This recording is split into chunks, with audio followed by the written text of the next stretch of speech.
Hello and welcome back to the Quantum Leap Podcast. I'm Albie, and I'm so excited to have with us the main guest star of the episode, Paging Dr. Song. She played Dr. Sandra Turk, and she's Tiffany Smith. How you doing, Tiffany? Hello. I'm so happy to be here. May I start off by saying it's an honor to have a man-at-arms with us today. Oh my gosh. Thank you. Thank you. That was honestly so getting to do Master of the Universe, I've been a fan ever since I was a little kid.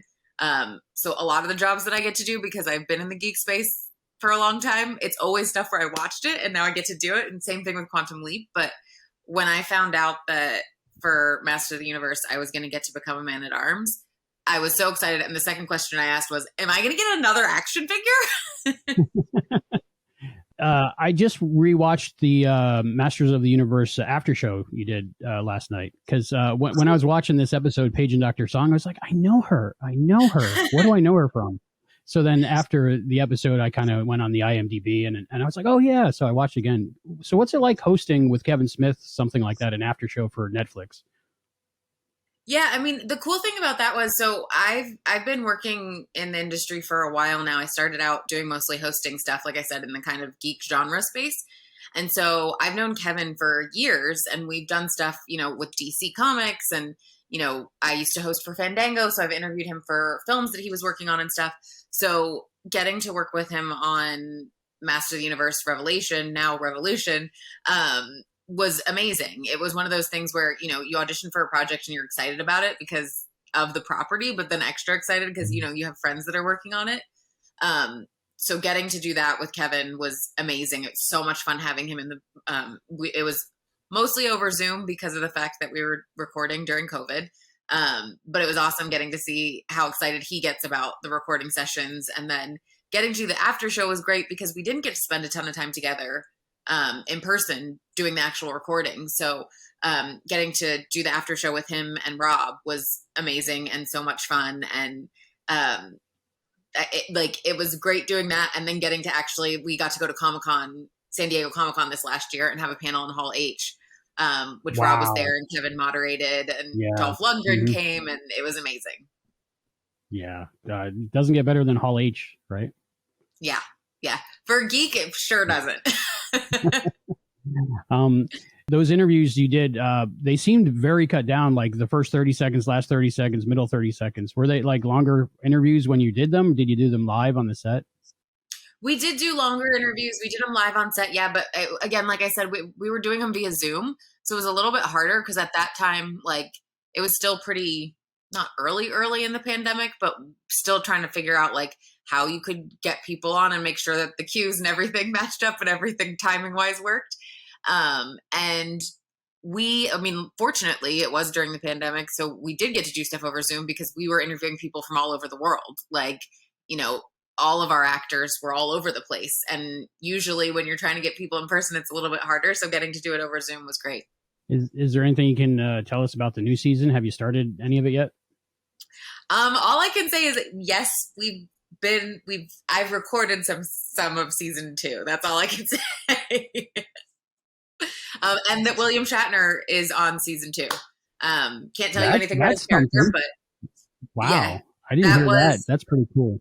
Yeah, that was the big announcement at Comic-Con. He came out at the end of the panel, and I've been a massive Star Trek fan my whole life too. So that's, it's Star Wars, you've got Mark Hamill, and then Star Trek happens when you get William Shatner. So I was very, very, very excited. I think the fans will be excited too. That's cool. You're a Trekkie. You're a real nerd. You're one of us. I have a lightsaber on my wall. I have all my comics up. Yeah, I grew up watching all this kind of genre stuff with my parents, and I think it's definitely not left me, and that's the space that I want to continue to be able to work in. Is that part of what wanted you to get into the entertainment industry, and how did you start off in that, and acting and hosting and all that stuff? Yeah. I thought I was going to be an actor early on, and a singer. And then I ended up, my parents both were the first to go to college. And so they were like, you need to go to college and get a degree. And so I went to school for broadcast journalism because I was like, it's entertainment industry, but not entertainment industry. It's adjacent. And I loved talking to people. I moved a lot growing up, so I feel like interviewing people and getting to know people is something I really, really enjoy. So yeah, went to school for broadcast journalism. I went to Syracuse, and I remember them always asking, because it was very, very heavy into sports and stuff. And I was like, I want to do entertainment. I want to talk about, geeky stuff that I love. And at that time, G4 Attack of the Show was huge. And so that was the ultimate goal for me, was to work for G4. And so after I graduated, I was born in Los Angeles, so I moved back out here a little while after college, and was lucky enough to get to do some stuff on G4. I did Attack of the Show and X-Play, and that kind of opened the door. And I think it was one of those things where, like I said, I grew up reading comic books and playing video games and just loving genre. And I think once I started working in the industry, people really saw that and knew it. And so it just kept opening more doors, where it was like I got to work for Marvel and do red carpets for their movie premieres. And then I hosted a show for DC Comics for a long time. And, working with Kevin. And then kind of from there, it was, I got to be on incredible sets, because I worked for Fandango for a while and did kind of all their genre films coverage. And I just remember being on sets and being like, man, I still want to act. I really want to do that. And so I started taking classes again and not really telling anybody, because I'm very much like, I want to crush it when I do something. So started taking classes again. And then once I felt ready, I started kind of telling people that I was going to be auditioning and I wanted to get back into acting, or really focus on acting. And it's been an awesome experience. I ended up doing Jane the Virgin and then Supernatural, and the film happened to be at the right time where I played Meghan Markle in a film. And, it's just been snowballed from there. And, I feel very, very, very lucky and excited to see what's coming next. That's awesome. Yeah, I was really into G4. I watched it since the old ZDTV days with screensavers and all that stuff. Yeah. So, yeah, I watched some of that stuff, so I enjoyed it. Nice. So what's it like being a fan of the genre shows and then getting to actually do Quantum Leap? I think I let myself like geek out about it when I first book it. And then after that, you kind of have to be like, okay, now it's work time. So it's awesome. Like I said, I watched Quantum Leap with my family growing up, and getting to do the show, I auditioned for a couple different episodes, and have some friends who are writers on the show. So when they booked it, it was like, oh my God, we were so excited to begin with, just that they got to do it. And then the fact that this opportunity came up, and I auditioned, and I was actually in New York working at New York Comic-Con, and I got the audition, and I was like, I don't know if I can, like, how I have to record it. Unfortunately, I was staying with a friend who, she's done self-tapes before, so she had equipment and stuff. And, we just threw it all together, and I recorded this audition super fast. And I think it's one of those things sometimes that, as an actor, you get so precious about your auditions, and you take so much time sometimes. And those are the ones you don't book. And then when it's like really quick turnaround and you just have to do it and trust that your acting skills are there. It worked out for this one. And I keep telling people, I remember when I was working on set, and I just was like, this cast and crew everyone is so incredibly kind and wonderful and nice. And I just felt really, really lucky to get to be working with all of them. And I mean, the only downer is that you're like, man, this is not a show where you get to come back, really, because of the time and stuff. You get to be the main guest star, but unless they leap back to that hospital at that time or somewhere else in your life, it does happen. There's been, like Jimmy, the LaMotta family in the original series, it went back a few times. So you never know. You never know. You're the main guest star in this episode, and you really do carry the episode, and your story is amazing. Tell me everything you can remember about being on set and just the whole process of being that main guest star in an episode of Quantum Leap. Yeah, I mean, I think you audition for projects, and sometimes you get to read a couple of scenes from the episode, but you don't get the whole thing. Until after you book the job. And so that was what happened here where I auditioned. I got a couple scenes, and then I was like, I remember being like, I am not a doctor. So is there going to be someone on set that like helps me with that kind of stuff? Cause that was my biggest concern. I think when I first went in was that I was like, the acting, I can do that. I know how to do that. But then also adding in, the medical aspect of it. And for a lot of actors, the medical jargon is the hard part. But for me, I think because of hosting for so long, like memorizing stuff comes a little bit easier for me. It's more the like remembering that you have to do certain actions at the same time every time, and making sure that I am doing the correct actions, and, just even chest compressions. Usually you think like the way you're supposed to do them, people like bend their arms, and they don't bend their arms when they're doing it. Arms are straight. So that was my first thing, is that I was like, oh my gosh, is there going to be a medical tech or somebody on set to help me out? And there was, of course, and they were wonderful and so helpful. And I asked so many questions while I was there. And it was great. Like I said, Derek Hughes and Ben Rabb wrote the episode, and I've known them just through, working for DC. They did stuff on The Flash. So we were friends. And so it was amazing getting to be on set and having them there, and talk through the episode and talk through the character. And then Ray and Caitlin are just absolutely delightful humans, like just the nicest people. And we just hit it off really well and easily. And, there was definitely a lot of like singing songs and dancing and talking about nerdy things. And, I think that's, for me, every time I go onto a project, I'm like, I want to make sure that, I get to bring joy with me, and that when I leave a set, people feel happier and like they had a better experience, and, that it was awesome and fun. And I just left feeling so like lighthearted and full. And I literally was sad to leave the set on the last day. Usually you're sad as an actor to leave a set because you just love acting, and that's part of it too. But it was just like everybody from, hair, makeup, wardrobe, the director was wonderful, right? Everybody was, it was just so much fun. It was such a great experience. And I think that's why the show comes across so well, because, you can, even if you're not seeing what's actually happening behind scenes, I think it comes across on the screen. Is there any, I know TV's very rush, but did you have time to like think of like a backstory for your character that we might not necessarily see on screen, but influenced your acting of the character? I think with this character, we had,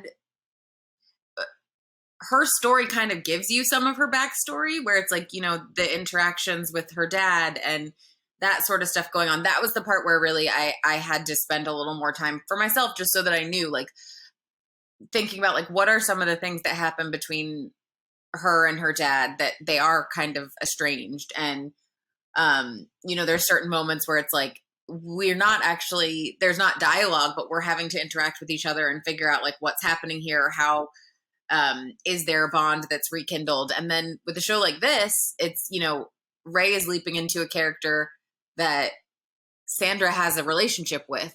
So I kind of played with that a little bit, where it was like, what was our friendship before he gets there? And that was, I think it was such a cool thing to see, because I think, you watch the original show and now watching this one, it kind of goes over your head that the lead actor has to play so many different roles, where it's like Ray is playing his character, but then he's also playing, this resident, or another episode he's playing a bounty hunter, and sometimes female and sometimes different ethnicities. And it's awesome to watch him be number one on that show and be such a light and kind and amazing human, and do such a great job with all of the acting as well, because it's definitely a lot to carry. And I think that like that was really cool for me to see too on set. That's awesome. What was it like working with this director? Tessa was awesome. She really, it's fun when you get to a set and the director really has a clear idea of exactly what they want. And so it's just very quick and smooth. And she was playful with all of us too. Like when we were singing and dancing and stuff, it was like she would jump in, and, I got to take like little videos on set and stuff that hopefully I'll be posting some on social media after the episode airs. But I hadn't worked with her before, and now like I left the set and I was like, I hope that we get to work together again. It's so nice to get to work with, new people and just vibe with them so quickly. Cause I think there is definitely something when you're on a set that the guest stars are constantly changing and that the director is a different director every episode.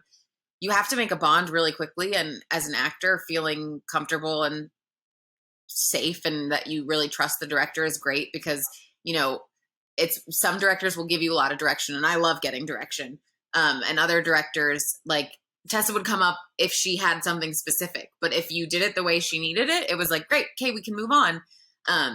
So when she did come up with notes, it was always really fun for me to kind of be like, okay, I'm going to process that. And then let's play with that. Let's do that. So I think it's one of the things I love about being an actor is that you do get to work with different directors and kind of feel it out as you go along because everybody has a different way of doing things. And I think it just brings different things out of you as a performer. Being friends with the writers, were you let in on anything that might have changed in the script before when they first wrote it and in the final shooting of it? Like a lot of times they'll change things last minute. Not in this one. I'm trying to think. I don't think that there was anything. Nothing changed from when we first started to when we shot stuff scripting wise. It was just, I think working in LA, you have friends and you just want to see people succeed and, see them level up and get to where they really want to be. And so that was the biggest thing for me is that like, sometimes I would just walk off and be like, yeah, like we're working on a set for Quantum Leap together. Like, this is awesome. So I think we had a lot more moments of that than any of the script stuff changing that I knew about, at least for this episode. Okay. Was all of your parts filmed at the abandoned hospital, or what were any of them on the set at Universal? We shot some stuff at the set at Universal and then the hospital as well. So it was nice because the first day I was on the set. And so that was really cool just to kind of get a vibe and, see where everyone was at. And then the rest of the time we were at the hospital. And, it's always really fun when you hear this so much from actors, but where it's like the audition is the hardest part. And then once you get to set, it's so much easier because everything's there for you. Like, we're in a hospital setting and there's extras and there's gurneys and there's people running around and, you have your stethoscope on and your everything that you need. So getting to be at an actual hospital set was really cool. And just kind of puts you in the headspace a little bit easier than I think it is when you're trying to record at home and a blank wall and, with your cell phone on a tripod. Acting as a doctor is probably strange enough when you're not a doctor and you don't know the medical stuff, but it's also like a period piece. It's not that far back, but still there's a lot of changes, especially in technology. I noticed in the cell phone you were talking on to your character's ex and stuff like that. Was it funny or strange to just be dealing with that older technology? It was so funny because there was stuff where I was like, do I have to flip this open and then press something? Do I have to pull the antenna out? Like, what do I need to, what exactly do I have to do? Or just like small things like that where, you've seen those old flip phones. But like, I don't know. I didn't use one. So I don't know if I had to pull the antenna out every time or was it just when you don't have good service? I don't know. So getting to walk around with like a pager and the big flip phones, they did such a great job with the props on this one. And it was so cool because I had never really watched ER. So after I booked it, I like sat down and binge watched the first season of ER. And that gave me a really good vibe for, kind of what headspace we would be in, where it was like, okay, it's kind of like 90s-ish, like hospital drama, like what is that vibe? So that was great to get to watch that and kind of, and see like what that show even did and how, cause that show is so impactful for TV going forward as well. Just the way they lit the show and everything. And getting to see George Clooney, like early George Clooney was really cool too. And just how many people were on that show. So yeah, that was cool. And, I think that is one of those things where it's interesting because it, like you said, it wasn't so far back in time that we had tons of different stuff, but the technology part was definitely fun to play around with and kind of be like, oh wait, do I have my pager on me? Like, what do I do with a pager? I don't even really know. Yeah, the producer was going for that high energy ER vibe. So the final edit, it does have a lot more high energy like that. So that's it. I think it turned out really well. Yay! Yay! Did you have to do any ADR for the episode? The ADR that I had to do was very minimal. I think I was in there for like 15 minutes or something. But it's always fun to get to going because you get to see, maybe even just a tiny bit of the episode, depending how much ADR you have to do. And I always kind of enjoy doing ADR because I think it's like, I almost look at it like a game, like Simon says. Sometimes when you go in to do ADR and if you already know some of this, like, tell me to stop. But I'm like, sometimes ADR is you have to match because the audio didn't come through. And sometimes ADR is they're adding in like a couple of lines here or there, just to help the story go along.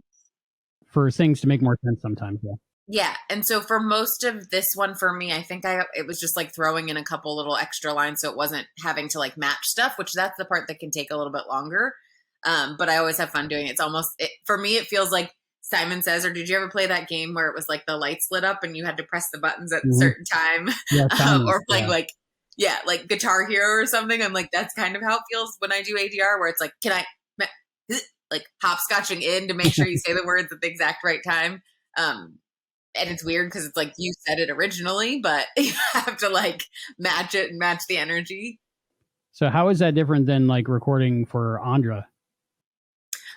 So voiceover for Andra is incredibly different. Acting wise, the thing that I love about doing voiceover is that like you get to use your whole body in different ways than you do as an actor when you're on camera. I mean, there's certain things where it's like you have to pay, like when I'm doing voiceover, I don't care how my hair looks or my makeup looks or what the lighting is like on my face. It's just like you're just there to sound a certain way. And it's definitely like learning things where, as an actor on camera, you can use your hands to like express and cover your face or be like, oh, like you can't do that when you're doing voiceover. You have to just, because that will block the mic. So there's certain things where it's just action wise, you kind of have to figure out along the way as a voiceover actor, different than being an on-camera actor, or in front of the live action. But I love them both because I think they both just present like different challenges, and you'll still have to go in. It's not exactly the same ADR, but sometimes you go in for animation and you still have to kind of voice match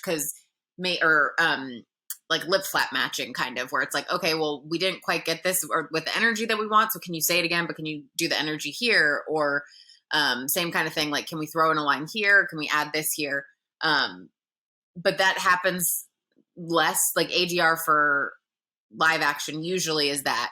But for animation, sometimes you'll just go in and because they don't have the animation done, a lot of it is matching your performance after the fact. So it's cool now because we're, towards the end of season 1, when I was going in to do pickups and stuff, I just remember there would be stuff where Andra would be doing it. And I was like, did you guys like copy what I was doing in the VO booth? Or did you just kind of like, do you know me well enough that now like you're animating her that way? And they were like, it's a little bit of both. So Powerhouse Animation is fantastic at what they do. So it's really cool because I think that show for me is the first time where I got to take a character from, the beginning of a season all the way to the end and watch her grow and get to grow with her. And that's something that I'm really looking forward to getting to do at some point on camera too. Oh, wow. That would be cool. What was it like being directed by Kevin Smith? He's great. Like, we had Colette Sunderman was voice directing as well. She was our voice director for the show. So he would be in there and Kevin's energy is just so awesome and he's so supportive. And the thing that I love is like Colette has been in the industry for so long and she's an incredible voice director, and the stuff that she can do where it's like, I haven't been voice acting for a really long time. So efforts and stuff I'm still learning all of that stuff. So the fighting sequences, that sort of thing, or it's like, okay, well, you're going to jump off of this thing and then you hit the ground and then you start running. And I'm like, oh yeah, okay. So she'll be like, and I'm like, oh, okay, I can copy that. So she's wonderful with that kind of stuff and just getting in there. Kevin is very much like, you'll do a performance and he'll be like, that, yes. Like he just has so much emotion and energy after you do a performance in the way that he hears it, which is really cool. So yeah, it was awesome having both of them help to bring this character to life. And like I said, it's one of those things where, especially in voice acting, because we weren't getting to record together, I couldn't hear what anyone else's performances were. So I really had to trust the directors to kind of guide me along the way and say, okay, this is going to match here, or like, let's try it. Do your lines, but do it these different ways. And even if it felt a little off, like from what I was thinking, they knew what the other actors had done. So to help it fit together a little bit better, which is a big difference than when you're acting, you know, on a show like Quantum Leap, where you're getting to actually work with other actors and see what Ray's doing or hear what Caitlin's doing. Because I'm not ever supposed to actually see Caitlin. That I will say is one of the most interesting things about this show, is that like you have to just forget that she's there. Like you can't interact with her when you're filming, which is so weird because, you know, we've become friends now, and I'm like, I'm glad that it was after the fact, because I think it would be even harder being on set and just like when she'd walk in, just ignoring her, because it literally is, you know, you're having a conversation with a character and she's just supposed to swoop in behind him, and it's like you can't even acknowledge that she's there. Mm-hmm. Did you ever slip up and like give her a glance or anything, and they had to do another take? I didn't. I was ready. I was ready for it. Mm-hmm. That's a good out. If you don't like the take you're doing, you can just ruin it by looking at her, right? So just look right at her. Yeah. Yeah. There were so many great actors in this episode. The gentleman who played your father, what was it like working with him? He was amazing. Like we didn't get to spend too much time together, but you know, he just came in and brought this energy, and it was literally like we sat down and he started telling me stories about his career. And that's, you know, I think it's something that for me, like I said, as a host, I just enjoy talking to people and hearing their stories. So we just chatted, and, you know, he shared stuff about the industry and getting to come and work on this set with us. And so I think that it was one of those things where we, like I said, we didn't have a ton of time together, but because we got to have that time to chat a little bit, I think it helped with, you know, making the bond and having it feel like we had this longer relationship for the show and for our characters. But yeah, I try to go onto every set as if it's my first one, because I think that you can learn so much from everyone who's on a set. And I like to look at people as like, I'm like, you're going to be a mentor to me, whether you know you're being a mentor to me or not. What can I learn from you? How can I be better from this experience? And with him, it was just like hearing about his experience as an actor, seeing the energy that he brought to set. It was awesome. It was so much fun. Well, I hope that we get to work on something again together soon. Yeah, that'd be great. I have to ask about the scene with Francois, and he had the shrapnel in his head. Yeah. What was that like acting around, you know, makeup that's shrapnel sticking in a guy's head? And like, that's not like a normal scene a lot of people get to do. So what was that like?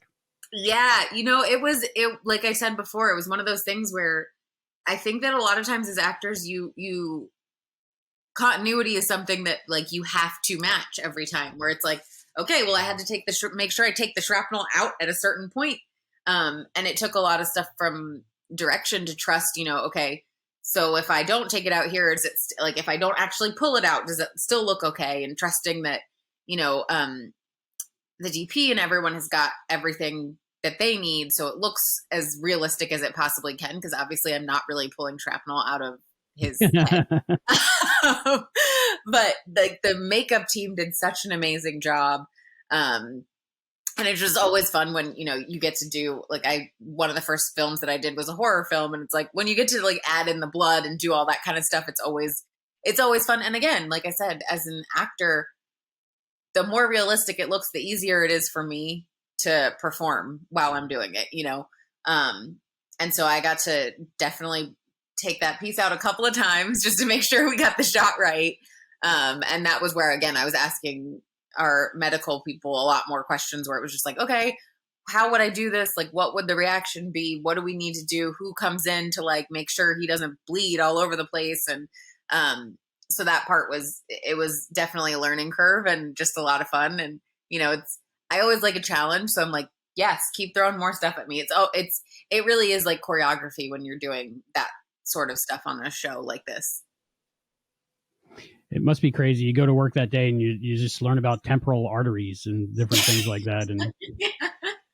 It's true, and I love learning new things. So much of it is, Google the words anytime a word comes up where I'm like, huh, what's that? Especially medical stuff where, yes, we have somebody on set to talk me through it, but I'm like, I kind of want to have an idea already when I go in to be like, okay, I know what these words mean, but can you talk me through this part? Because I don't really understand it. Obviously, I didn't go to medical school.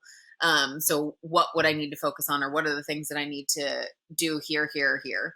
And so, yeah, that scene was really fun. And, it's always fun when more actors are on set together. It's always a longer day for filming because you have to get different angles and different shots on everybody. But I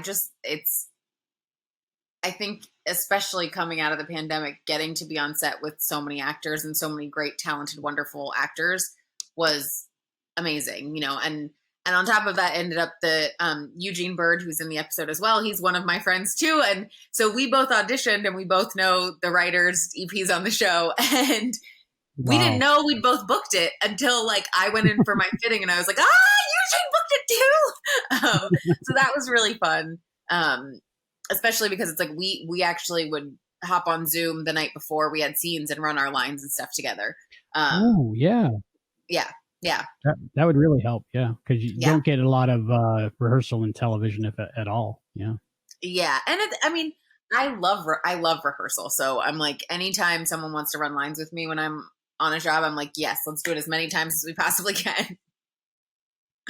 Do you have any special plans for viewing the episode when it airs? I usually watch one time by myself and then I'll like watch with other people. So I think probably, it's tomorrow. I don't know how this works since the podcast is airing after the fact. But yeah. While we're recording it, it's tomorrow night. Yeah. Yeah. At 10 p.m. Yeah. So my plan is to watch and possibly be on social media a little bit while I'm watching. But I definitely usually watch whatever I do the first time by myself, just because I'm a little bit critical and I get a little awkward. I'm like, I don't want to watch myself. And then I'll probably watch with some friends. It's awesome because it's one of those things too, where when you get to do shows that it's more mainstream or on a network that everybody can watch, seeing the support of friends is awesome. Cause all of my friends are like, where we're going to watch, we're going to be texting you. Do you want to watch with us? And I'm like, I don't know. So that's awesome. And finally, in the future, when you're looking back at your experience with Quantum Leap, like what's the takeaway you'll keep with you? I think honestly, the takeaway is, it sounds so cheesy, but like the friendships that I made on set, the ones that I had before and the new friendships that I have now, where I hope that I get to keep working with, people that were on this show. I hope I get to walk onto other sets and see them. And I think it's just a reminder too that, I think it's always it's not every actor's goal, but like, I would love to be on a show where it's a, long running number one or number two on a show, especially in this genre space. And just seeing, like I said, how kind and welcoming everyone was on this set. That's definitely something that I had in the back of my mind that I always wanted to be like on set, but getting to see it in this circumstance, that's definitely something that I'll take away, where it's like, you can be that way on a set. It can be wonderful. You can be incredibly talented and have a lot of fun. And I think a lot of times when guest stars come in, it is different because it's like, you're just on the show for one episode and then you're gone. But them all being so welcoming makes such a huge difference. And I think it, like I said earlier, it comes across on the episode. Tiffany Smith, thank you so much. Thank you for having me, and I hope everybody enjoys the episode.